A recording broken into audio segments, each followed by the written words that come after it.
মোষ ধোয়া পানি খেলে বা মোষ লাগলে কোনো কিছু খেতে গেলে সেটা হারাম বলে হয়। হারাম তো পরের কথা, অনেকে বলে মাকরু, হারামও হবে না মাকরুও হবে না। কারণ মোষ যদি থাকে আর পানি যদি আপনি খেতে যান তো একটু আধটু লাগবেই লাগবে, যত ছোট থাকুক একটু হইলেও লাগবে। এখন যদি বলেন যে না আমি লাগাবো না, তাহলে মোষ বড় রাখতে হবে অনেক, এবং সে মোষ কিছু একটা দিয়ে চিমটি দিয়ে ধরে উঠায় ধরে তারপর খাইতে হবে। এছাড়া তো আমি কোনো উপায় দেখি না। কারণ যদি ছোট ছোট মোষ হয় পানি খাবেন আর লাগবে না, তাহলে ঠোঁট ধরে উঠে রাখতে হবে। তাহলে বোঝা গেল এটা ভুয়া, ভিত্তিহীন কথা।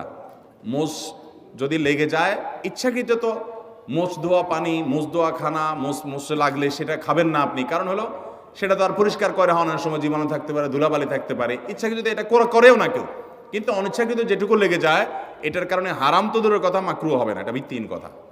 কথা বুঝাতে পারছি?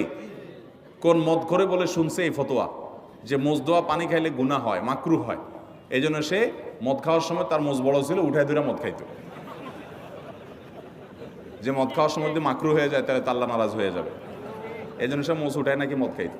আল্লাহ জানে সত্য না মিথ্যা, ঘটনা শুনছি আমরা অনেক ছোটবেলা থেকে। তো যাই হোক, তো মোষ ধোয়া পানি খেলে বা কিছু খেতে গেলে মোছে লেগে গেলে আসলে কোনো গুনাহ হবে